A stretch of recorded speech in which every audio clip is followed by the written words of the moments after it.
हे दोस्तों, हमारे ज़िंदगी में ऐसे बहुत से चीज़ होती हैं जिसमें हम गलत भी हो सकते हैं, टूट सकते हैं, असफल हो सकते हैं या फिर गिर भी सकते हैं। ये जो है एक सामान्य बात है। इसी तरह आप स्टॉक अच्छी तरह से चुनना भी जानते हो, तो इसमें से आप आधे बार ठीक होंगे और आधे बार गलत भी हो सकते हो। आप एक अच्छे व्यवसायी हैं, तो शायद आपके आधे उत्पाद और कार्यनीति काम करेंगे। आप एक अच्छे निवेशक हैं, तो आपके अधिकतर वर्ष बस ठीक-ठाक होंगे और बहुत से खराब होंगे। अगर आप अच्छे कर्मी हैं, तो आप कई प्रयासों और उसे आजमाने के बाद सही क्षेत्र में, सही कंपनी में स्थान प्राप्त कर लेंगे और वह तब अगर आप अच्छे हो तो ही। अगर आप किसी क्षेत्र में सर्वश्रेष्ठ हैं, तो आपके 10 निर्णय में से 6 निर्णय सही होंगे।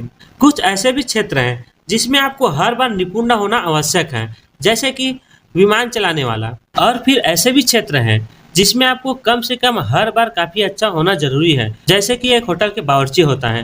द साइकोलॉजी के ऑथर मॉर्गन हाउसर ऐसी बात बताते हैं कि मैं निवेशकों और उद्योगपतियों में से जो भी सीखा है वह यह है कि कोई भी व्यक्ति हमेशा अच्छे निर्णय नहीं लेता। सबसे प्रभावशाली व्यक्ति भी ऐसे खराब योजनाओं से भरे होते हैं जिन पर वे कई बार उस निर्णय पर अमल करने लगते हैं। अमेज़न को ही लीजिए, यह सोचना बिल्कुल भी सहज नहीं है कि किसी कंपनी में एक असफल प्रोडक्ट लॉन्च सामान्य और ठीक होगा। ऐसे गलती के लिए आप यह जरूर सोचेंगे कि सीईओ को अपने शेयर होल्डर से माफ़ी जरूर मांगनी चाहिए क्योंकि उसने एक गलत प्रोडक्ट को लॉन्च किया है। लेकिन अमेज़न के सीईओ जेफ बेजोस ने माफ़ी नहीं मांगी। उसने फायरफोन के दुर्भाग्यपूर्ण लॉन्च के कुछ ही देर बाद कहा, अगर आप सोचते हैं कि यह एक बड़ी असफलता है, हम फिलहाल इससे भी बड़ी असफलता पर काम कर रहे हैं। मैं मजाक नहीं कर रहा हूँ। इसमें से कुछ ऐसे भी हैं जिसके सामने फायरफोन एक छोटा ब्लिंक जैसे नजर आएगा। जेफ बेजोस अपना बचाव इस तरह से कर लिया क्योंकि अमेज़न के लिए इतना घाटा ठीक है, क्योंकि इसका भुगतान अमेज़न वेब सर्विसेज जैसे किसी सेवा से हो जाएगा जिससे खरबों डॉलर की आय होती है। इसी प्रकार एक बार नेटफ्लिक्स के सीईओ रीड हेस्टिंग्स ने एक बार यह घोषित किया कि उसकी कंपनी कई बड़े बजट के प्रोडक्शन रद्द कर रही है। हमारा हिट अनुमान फिलहाल बहुत ज़्यादा है। मैं हमेशा कंटेंट टीम का तारीफ करता हूँ। हमें और जोखिम भी उठाना होगा। आपको साधारण चीज़ें भी करनी होगी ताकि कुल मिलाकर कैंसर रेट ज़्यादा होना चाहिए। यह न तो भ्रम है और न ही उस सीईओ की हार जो इस निर्णय को लिया है। यह इस बात की बुद्धिमत्तापूर्ण अभिस्वीकृति है कि किस प्रकार हमारे द्वारा सफलता का संचार होता है। हर अमेज़न प्राइम या नेटफ्लिक्स के बारे में आप निश्चय ही जानते हैं कि उन्हें भी कुछ असफलताएं भी झेलनी पड़ी होगी। इस बात के स्वाभाविक न प्रतीत होने का एक कारण यह भी है कि अधिकतर क्षेत्रों में हम बस तैयार उत्पाद को देखते हैं, उस घाटे को नहीं जिसने सफलता उत्पाद को आगे बढ़ाया है। ऑथर जब जिस क्रिस रॉक को टी पर देखता है, वह क्रिस रॉक जो हर साल दर्जनों छोटे क्लबों में अभिनय करता है, वह बस ठीक ठाक है। ऐसा ही होता है जब निपुण हास्य अभिनेता पहले से यह नहीं जान पाते कि उसके कौन से चुटकुले बढ़िया हैं। वह बड़ा हास्य अभिनेता बड़े स्थानों में प्रदर्शन करने से पहले छोटे क्लबों में अपने काम की परख जरूर कर लेता है। रॉक से एक बार पूछा गया था कि वह कभी छोटे क्लबों की कमी महसूस करते हैं या नहीं।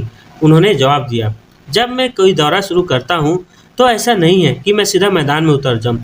इस दौरे से पहले मैंने एक जगह पर प्रदर्शन किया। दौरे में तैयार होने के लिए मैंने 40 से 50 शो किए। क्रिस रॉक छोटे क्लबों से जब शुरुआत की तो वे अपने नोट्स के पन्ने पलटते और बीच बीच में कई बार अटक जाते थे। क्रिस रॉक के बहुत से चुटकुले दिए हैं, लेकिन उसमें से अधिकांश चुटकुले को हटा दिया गया। जो अच्छे चुटकुले हैं उन्हें ही बस नेटफ्लिक्स पर दिया गया, जो सैकड़ों प्रयासों के बाद अच्छे साबित हुआ है।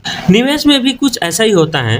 वॉरेन बफेट की कुल संपत्ति या औसत वार्षिक प्रतिफल जानना आसान है, या फिर उसके सर्वश्रेष्ठ सबसे उल्लेखनीय निवेश वे खुले तौर पर उपलब्ध हैं और उन्हीं के बारे में लोग बात करते हैं।